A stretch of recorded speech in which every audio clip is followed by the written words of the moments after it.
আজকের ভিডিওটিতে methods in জিওগ্রাফির unit 1 field data collection and কম্পাইলেশনের অন্তর্গত sampling types and strategy based on diverse research problem অর্থাৎ বিভিন্ন গবেষণা সমস্যার ভিত্তিতে নমুনা সংগ্রহের প্রকারভেদ ও কৌশল এই বিষয়টিকে নিয়ে আলোচনা করব।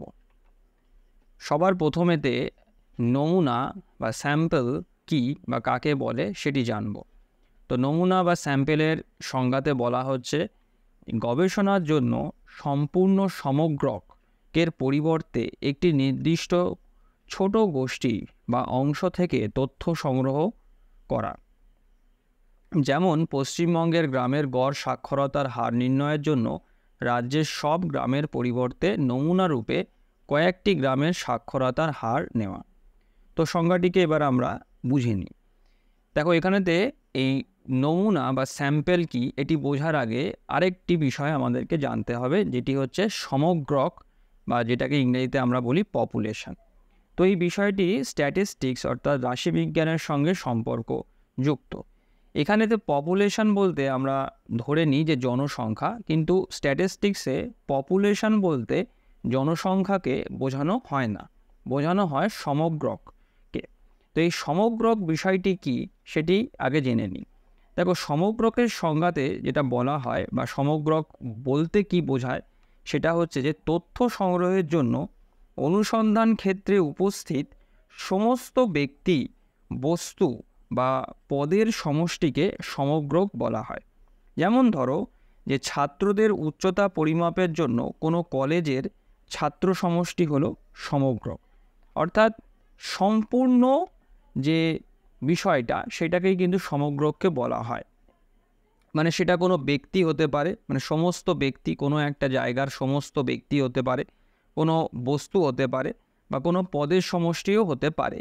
আর উদাহরণটা সেটা হচ্ছে ধরো যেটা দিলাম আর কি, যে ছাত্রদের উচ্চতা পরিমাপের জন্য কোনো কলেজের ছাত্র সমষ্টি।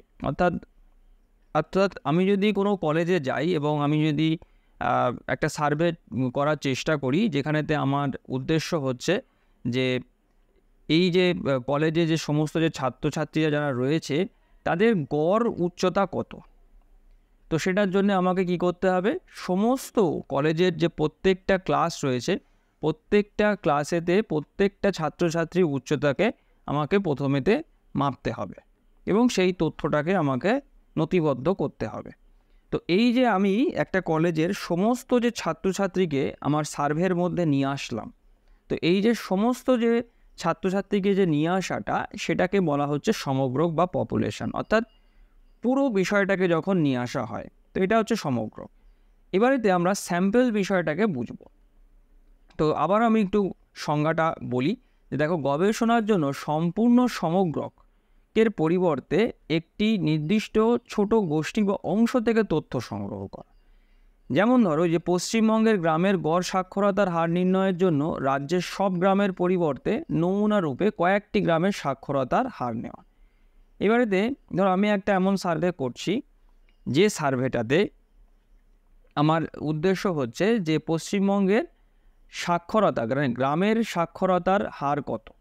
তো এর জন্যে আমি দুটো জিনিস করতে পারি, অর্থাৎ পশ্চিমবঙ্গেতে যত গ্রাম আছে, প্রত্যেকটা জেলাতে যত গ্রাম রয়েছে সমস্ত গ্রামেতে আমি গিয়ে তথ্য বা ডেটাটা আমি কালেক্ট করলাম সার্ভের মাধ্যমেতে।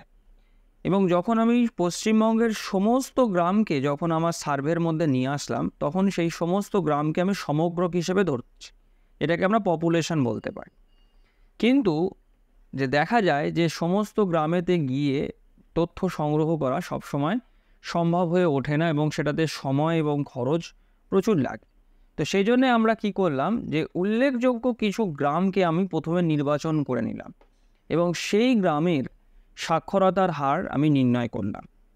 এবং সেইটা যে মাধ্যমেতে আমি করলাম, এই যে সব গ্রামকে না নিয়ে একটা নির্দিষ্ট অংশকে আমি নির্বাচন করলাম, বা কতগুলো গ্রামের থেকে একটা নির্দিষ্ট অংশকে আমি নির্বাচন করে নিলাম, মানে সবটা না নিয়ে সেই সবের পুরোটার থেকে কিছু নির্বাচিত অংশ আমি নিয়ে নিলাম এবং সেটাকে আমি আমার সার্ভের একটা অংশ হিসাবে আমি সেই তথ্যটাকে নিলাম এবং নিয়ে তাকে আমি বিশ্লেষণ করে আমি একটা ফলাফল পেলাম। তো এই ধরনের সমগ্রক থেকে যখন কোনো একটা অংশ নিয়ে নেওয়া হয় এবং সেই যে অংশটাকে আমি নিচ্ছি সেটাকেই নমুনা বা স্যাম্পেল বলা হয়ে থাকে। আর এই স্যাম্পেলের বা এই নমুনার কিছু সুবিধা আছে, তার মধ্যে দুটো খুব উল্লেখযোগ্য সুবিধা হচ্ছে যে নমুনা হলো সমগ্রকের প্রতিনিধিত্বকারী অংশ।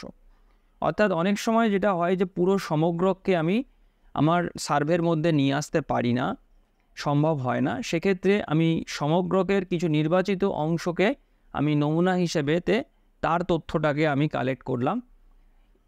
তো সেই কারণেতে এই নমুনা কি হয়, এই সমস্ত সমগ্রকের একটা প্রতিনিধিত্বকারী বা রিপ্রেজেন্টার হয়ে থাকে। যেরকম পশ্চিমবঙ্গের সমস্ত গ্রামের রিপ্রেজেন্টার কারা বা প্রতিনিধিত্ব কারা করছে, যে গ্রামগুলোকে আমি নির্বাচন করেছি তারা।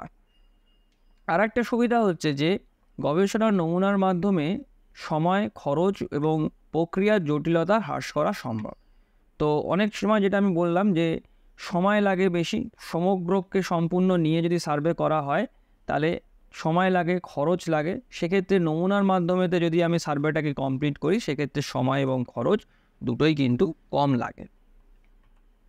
এরপরেতে নমুনা যখন আমি সংগ্রহ করব তখন আমাকে কি কি বিষয় মনে রাখতে হবে বা নমুনা সংগ্রহের যে প্রধান যে উদ্দেশ্য সেটি কি। তো এখানেতে তিনটি প্রধান উদ্দেশ্য কথা বলা হয়েছে। একটা হচ্ছে প্রতিনিধিত্ব নিশ্চিত করা, অর্থাৎ পুরো সমগ্রকের পরিবর্তে তার সঠিক প্রতিফলন পাওয়া। যখন আমি নমুনা সংগ্রহ যখন করব তখন যেন সেই যে নমুনাটি, সেই নমুনাটি যেন সমস্ত সমগ্রকের কিন্তু যেন প্রতিনিধিত্ব করে এবং তার মধ্যে যেন সমগ্রকের বৈশিষ্ট্যটা যেন প্রতিফলিত হয়, পাওয়া যায় আর কি, সেটা কিন্তু খেয়াল রাখতে হবে।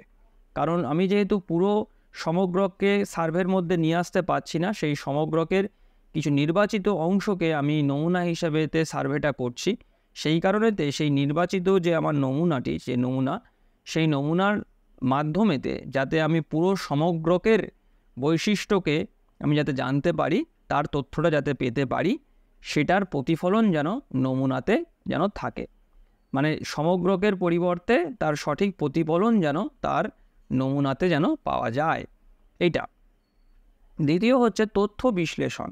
এক্ষেত্রে বলা হচ্ছে দেখো যে গবেষণার উদ্দেশ্য অনুযায়ী সঠিক তথ্য সংগ্রহ করা এবং বিশ্লেষণ করা, অর্থাৎ তথ্য একটি গবেষণার মূল ভিত্তি।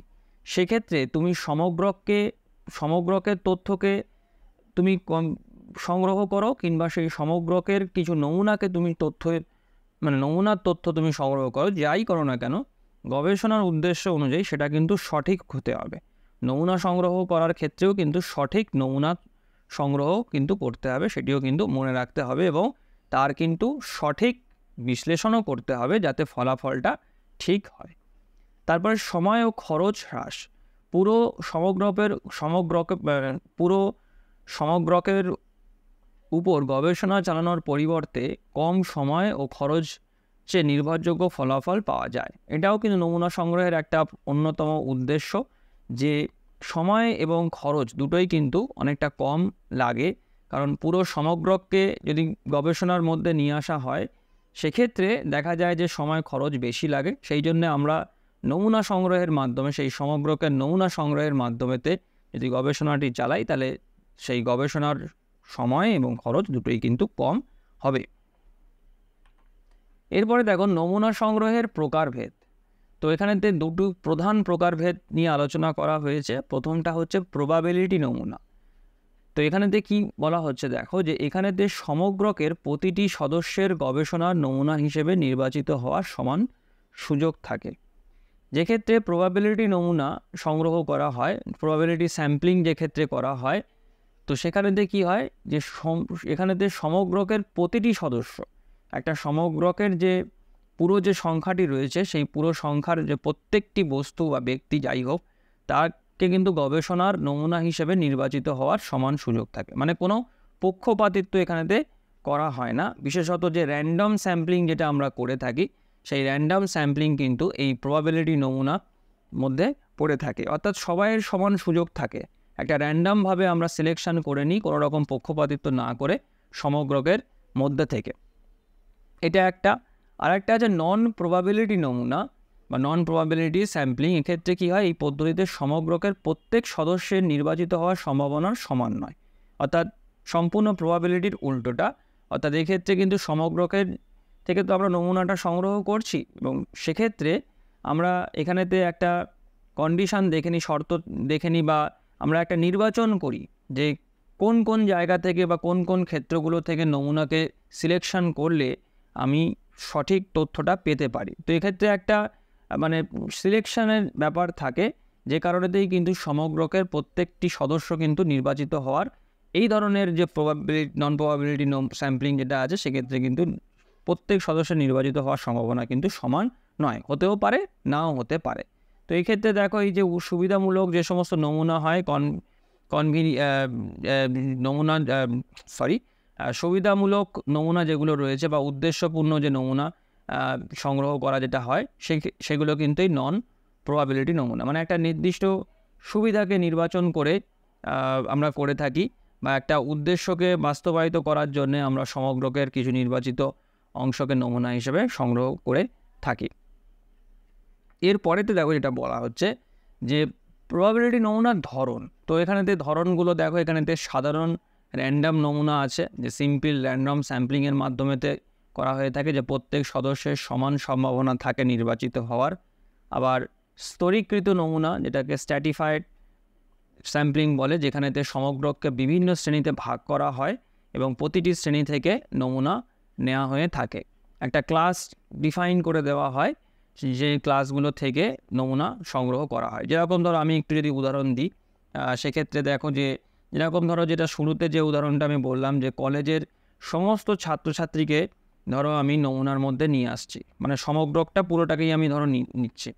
তো সেক্ষেত্রে হলো, এবার যদি আমি মনে করি যে না, আমি সমস্ত ছাত্রছাত্রীকে নেব না, আমি নির্বাচিত করব, এবং সেই নির্বাচনটা আমি কতগুলো শ্রেণীতে ভাগ করে দেখব, যে একটা কলেজেতে প্রত্যেকটা যে ক্লাস রয়েছে, সেই প্রত্যেকটা ক্লাস ওয়াইজ আমি একটা 10 জন করে ছাত্রছাত্রীকে বা 5 জন বা 10 জন করে ছাত্রছাত্রীকে নির্বাচন করে আমি প্রত্যেকটা ক্লাস ওয়াইজ এই স্যাম্পলিংটা করব। তো সেক্ষেত্রে এরকম স্তরীকৃত নমুনা সংগৃহীত হবে, যেক্ষেত্রে কতগুলো শ্রেণীতে সমগ্রকে বিভক্ত করে এটা করা হয়ে থাকে। আর একটা আছে ক্লাস্টার স্যাম্পলিং, যেখানেতে সমগ্রকে কতগুলো ক্লাস্টারেতে বিভক্ত করা হয় এবং শুধুমাত্র নির্দিষ্ট কিছু ক্লাস্টার থেকে নমুনা নেওয়া হয়।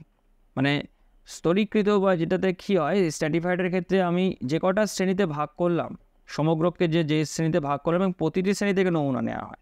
বুঝতে পেরেছ? যে প্রত্যেকটা শ্রেণী থেকে যে কটা শ্রেণী আমি ভাগ করলাম, প্রত্যেকটা শ্রেণী থেকে কিন্তু আমি নমুনা সংগ্রহ করব। মানে একটা কলেজে ছাত্রছাত্রীদের আমি উচ্চতা পরিমাপ করতে চাই, মানে গড় উচ্চতা কত একটা কলেজের ছাত্রছাত্রীদের। তো সেক্ষেত্রে আমি প্রথমে কি করলাম, আমি যেহেতু নমুনা কালেক্ট করছি, সেহেতু আমি কি করলাম, যে প্রত্যেকটা শ্রেণী মানে প্রত্যেকটা ক্লাস ওয়াইজ আমি কিছু ছাত্রছাত্রীকে নির্বাচন করে তাদের উচ্চতাকে পরিমাপ করলাম, এবং একটা কলেজে যে কটা মানে ক্লাস হয়, যে কটা বিভাগ আছে, প্রত্যেকটা বিভাগ থেকেই কিন্তু আমি এক্ষেত্রে নমুনা সংগ্রহ করলাম। সমগ্রকে যে কটা শ্রেণীতে আমি ভাগ করেছি, প্রত্যেকটা শ্রেণী থেকে কিন্তু আমি নমুনা নিলাম। কিন্তু ক্লাস্টারের ক্ষেত্রে তা হয় না। ক্লাস্টারের ক্ষেত্রে কী হয়, সমগ্রকে কতগুলো গোষ্ঠী বা ক্লাস্টারেতে বিভক্ত করা হয়, কিন্তু সব ক্লাস্টার থেকে কিন্তু নমুনা কিন্তু নেওয়া হয় না। এটা এরপরে দেখা যায় যে নন প্রবাবিলিটি নমুনার ধরন, যে সুবিধামূলক নমুনা, যেটা যে সহজলভ্য অংশগ্রহণকারীদের কাছ থেকে নমুনা সংগ্রহ করা হয়। তো একটা মানে সমগ্রকের যে অংশ থেকে নমুনা সংগ্রহ করলে আমার গবেষণার ক্ষেত্রে সুবিধা হতে পারে, আমি সেই জায়গাগুলো থেকেই কিন্তু নমুনা সংগ্রহ করলাম। আবার উদ্দেশ্যপূর্ণ নমুনাও আছে, যেখানে নির্দিষ্ট মানদণ্ড অনুযায়ী নমুনা নির্বাচন করা হয়ে থাকে। অর্থাৎ আমি যে উদ্দেশ্য নিয়ে স্যাম্পলিংটা করতে চাইছি, বা যে তথ্যটা আমি স্যাম্পলিংয়ের মাধ্যমেতে পেতে চাই, সেই উদ্দেশ্য অনুযায়ী কিন্তু আমি সমগ্রকে মধ্যে থেকে কিছু নমুনাকে নির্বাচন করে আমি সেটা তথ্যকে সংগ্রহ করলাম। আর একটা রয়েছে দেখো কোটা নমুনা, যে সমগ্রকের বিভিন্ন গোষ্ঠীর নির্দিষ্ট সংখ্যক সদস্যের থেকে নমুনা সংগ্রহ করা হয়ে থাকে। তো এই হচ্ছে নন প্রবাবিলিটি নমুনার ধরন। এরপরে দেখো যে গবেষণা সমস্যার ভিত্তিতে নমুনা কৌশল। তো এখানেতে দেখো 3টে গবেষণার ধরন নিয়ে আলোচনা করেছে, এবং সেক্ষেত্রে কী ধরনের নমুনা সংগ্রহ হতে পারে সেইটা। এটা সামাজিক গবেষণার ক্ষেত্রে সাধারণত স্তরীকৃত নমুনা বা র্যান্ডম নমুনা ব্যবহার করা হয়, জনমত বা সামাজিক প্রবণতা বোঝার জন্য। অর্থনৈতিক গবেষণার ক্ষেত্রে অর্থনৈতিক বিশ্লেষণের জন্য ক্লাস্টার্ড নমুনা বা উদ্দেশ্যপূর্ণ নমুনা ব্যবহার করা হয়ে থাকে। আর স্বাস্থ্য ও চিকিৎসা সংক্রান্ত গবেষণার ক্ষেত্রে যে স্বাস্থ্য গবেষণায় প্রবাবিলিটি নমুনা ব্যবহার করা হয় যাতে নির্ভুল ফলাফল নিশ্চিত করা হয়। কারণ প্রবাবিলিটি নমুনার ক্ষেত্রে আমরা দেখেছি কি যে সমগ্রকের প্রত্যেকটি সদস্য কিন্তু স্যাম্পলিং হিসেবে কনসিডার করা সব সমান প্রবণতা থাকে। তো সেই কারণে স্বাস্থ্য সংক্রান্ত বা চিকিৎসা সংক্রান্ত গবেষণার ক্ষেত্রে এই ধরনের প্রবাবিলিটি নমুনা কালেক্ট করা, মানে প্রবাবিলিটি স্যাম্পলিং করা হয়ে থাকে যাতে নির্ভুল ফলাফলটা পাওয়া যায়। তারপর দেখুন নমুনা কৌশল নির্বাচন করার সময় বিবেচ্য বিষয়। যখন আমি নমুনা কৌশল নির্বাচন করব, অর্থাৎ কীভাবে আমি নমুনাটি সংগ্রহ করব, সেক্ষেত্রে আমার কী কী বিষয় মনে রাখতে হবে না, গবেষণার উদ্দেশ্য। সেটা হচ্ছে যে গবেষণার প্রকৃতি এবং উদ্দেশ্য অনুযায়ী নমুনা কৌশল নির্ধারণ করতে হবে। অর্থাৎ আমার যে গবেষণার যে মূল যে উদ্দেশ্যটা, সেই উদ্দেশ্য অনুযায়ী কিন্তু আমাকে নমুনা কৌশল নির্বাচন করতে হবে যাতে গবেষণার সঠিক ফলাফলটা যাতে পাওয়া যায়। অর্থাৎ যেভাবে মানে যে টেকনিকগুলোর মাধ্যমেতে আমি নমুনা বা স্যাম্পলিংটা করব, সেটা কিন্তু করার সময়তে আমার প্রধান গবেষণার যে উদ্দেশ্য আছে সেই উদ্দেশ্যটাকে কিন্তু মনে রাখতে হবে এবং সেই উদ্দেশ্য অনুযায়ী কিন্তু স্যাম্পলিংয়ের যে কৌশল সেটা নির্ধারণ করতে হবে। প্রাপ্ত রিসোর্স, সময় ও খরচের পরিমাণ অনুযায়ী নমুনা সংগ্রহ পদ্ধতি নির্বাচন করা। অর্থাৎ আমার কাছে কতটা সময় আছে, কতটা আমি খরচ করতে পারবো নমুনা সংগ্রহ করার ক্ষেত্রে, সেটি মাথায় রেখে বা সেটিকে মনে রেখেই কিন্তু আমাকে নমুনা কৌশল নির্বাচন করতে হবে। আর সমগ্রকের বৈচিত্র্য অনুযায়ী সমগ্রকের বৈচিত্র্যের ভিত্তিতে নমুনা পদ্ধতি নির্বাচন করা। অর্থাৎ সমগ্রক কিন্তু বৈচিত্র্যময় এবং সেই বৈচিত্র্য অনুযায়ী কিন্তু নমুনা পদ্ধতি নির্বাচন করতে হবে যে কী মেথডেতে আমি নমুনা বা স্যাম্পলিংটা করব। তো এই কটা। এরপরে দেখো নমুনা কৌশলের চ্যালেঞ্জ। অর্থাৎ যখন আমি স্যাম্পলিং করব বা স্যাম্পলিংয়ের যে মেথড বা টেকনিকগুলো যখন আমি অ্যাপ্লাই করব স্যাম্পলিং করার সময়তে, সেক্ষেত্রে আমার কী কী চ্যালেঞ্জের সম্মুখীন হতে হবে বা কী কী আমার সামনে প্রতিবন্ধকতা আসতে পারে। প্রথমত দেখো প্রতিনিধিত্বের সীমাবদ্ধতা। সবসময় এখানে বলা হচ্ছে দেখো যে সবসময় নমুনা সমগ্রকের সঠিক প্রতিফলন নাও হতে পারে। এটা কিন্তু একটা খুব গুরুত্বপূর্ণ চ্যালেঞ্জ নমুনা কালেক্ট করার ক্ষেত্রে। অর্থাৎ সমগ্রের যে অংশটা আমি নমুনা জন্য নির্বাচন করেছি, সেই নমুনা কিন্তু অনেক সময়তে সমগ্রকের পুরো ধারণাটি কিন্তু দেয় না বা সমগ্রকের পুরো প্রতিফলন কিন্তু তাতে দেখা নাও যেতে পারে। অর্থাৎ সমগ্রকের সব রকম বৈশিষ্ট্য কিন্তু আমার নির্বাচিত যে নমুনাটি সেই নমুনার মধ্যে কিন্তু সবসময় নাও থাকতে পারে, সেটা মনে রাখতে হবে। প্রবাবিলিটি নমুনার সময় ও খরচ বৃদ্ধি। নির্ভুল ফলাফলের জন্য প্রবাবিলিটি নমুনায় বেশি সময় ও খরচ প্রয়োজন হতে পারে। প্রবাবিলিটিতে যেহেতু সমগ্রকে সম্পূর্ণ সমগ্র বা পপুলেশনকে কনসিডার করা হয় সার্ভের ক্ষেত্রে, সেই জন্যে প্রবাবিলিটি স্যাম্পলিংয়ের ক্ষেত্রে কিন্তু সময়টাও বেশি লাগবে এবং সময় বেশি লাগার সঙ্গে সঙ্গে খরচটাও কিন্তু বেশি হবে। এটা একটা চ্যালেঞ্জ। আর তথ্য সংগ্রহের ত্রুটি। নমুনা থেকে সংগৃহীত তথ্য সঠিকভাবে গ্রহণ করা না হলে ফলাফল অস্পষ্ট হতে পারে। তো এটাও একটা গুরুত্বপূর্ণ চ্যালেঞ্জ বা প্রতিবন্ধকতা বলতে পারো যে নমুনা যখন আমি সংগ্রহ করছি, যখন আমি সার্ভের মাধ্যমে নমুনা যখন সংগ্রহ করছি, তখন সেই নমুনা যদি সঠিকভাবে সংগ্রহ না করা হয় তাহলে কিন্তু সেটি বিশ্লেষণ করার পরে যে ফলাফলটি আমরা পাবো সেটি কিন্তু সঠিক নাও হতে পারে, অস্পষ্ট হতে পারে। ঠিক আছে, কারণ নমুনার এই জন্যই গুরুত্বপূর্ণ, কারণ সমগ্রকের একটা প্রতিফলন নমুনাতে কিন্তু থাকে, যার মাধ্যমেতেই কিন্তু আমরা নমুনা বিশ্লেষণের মাধ্যমেতেই কিন্তু আমরা পুরো সমগ্রকের বৈশিষ্ট্য বা সমগ্রকের বিভিন্ন গুরুত্বপূর্ণ দিকগুলো আমরা পেয়ে থাকি। তো সেক্ষেত্রে নমুনাকে যদি সঠিকভাবে সংগৃহীত না করতে পারা যায় তাহলে কিন্তু তার ফলাফলও কিন্তু সঠিক হবে না এবং যেটা কিন্তু সামগ্রিকভাবে আমার যে রিসার্চ বা গবেষণা তার উপরে কিন্তু প্রভাব ফেলবে। সবশেষে উপসংহারে যেটা বলা যায় যে সঠিক নমুনা কৌশল নির্বাচন একটি সফল গবেষণার মূল চাবিকাঠি।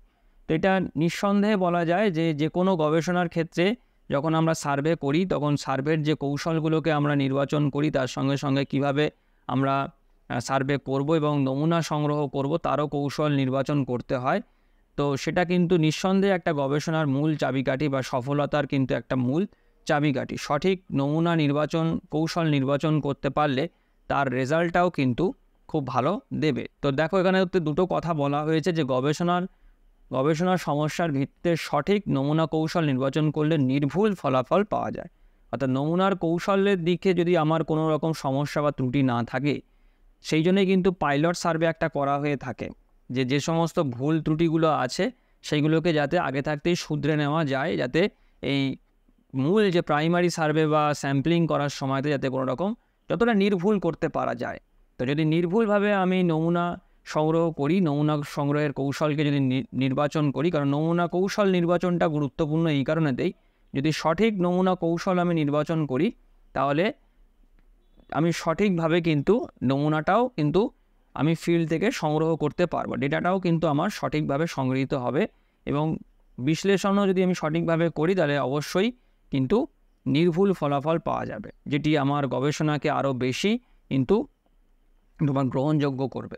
এবং নমুনা সংগ্রহের ধরন এবং কৌশল গবেষণার প্রেক্ষাপট, উদ্দেশ্য এবং রিসোর্সের ভিত্তিতে নির্ধারণ করা উচিত। অর্থাৎ এখনও পর্যন্ত যে কথাগুলো আমি আগে বললাম, যে গবেষণার সঙ্গে কিন্তু এই নমুনা সংগ্রহের যেহেতু ওতপ্রোতভাবে সম্পর্ক রয়েছে, তাই মূল আমার গবেষণার যে উদ্দেশ্য, সেই গবেষণা সংক্রান্ত যে সমস্ত কৌশল আমি নিয়েছি প্রাইমারি সার্ভের ক্ষেত্রে, তো সমস্ত দিকগুলোকে কিন্তু আমাকে মাথায় রেখে আমাকে কিন্তু নমুনা সংগ্রহের ধরন এবং কৌশল কিন্তু নির্বাচন করতে হবে। সব দিক ঠিকঠাকভাবে যদি বজায় করে ডেটা কালেক্ট করা হয়, তথ্য সংগ্রহ করা হয় প্রাইমারি সার্ভের মাধ্যমে বা স্যাম্পলিংয়ের মাধ্যমে, তাহলে নিঃসন্দেহে কিন্তু একটি সফল গবেষণা কিন্তু আমরা পেতে পারি, যার ফলাফল কিন্তু যথেষ্ট গ্রহণযোগ্য এবং যথেষ্ট গ্রহণযোগ্য কিন্তু হবে। তো আজকের ভিডিওটি আমি এখানেতেই শেষ করছি। সবাই ভালো থেকো। Thank you.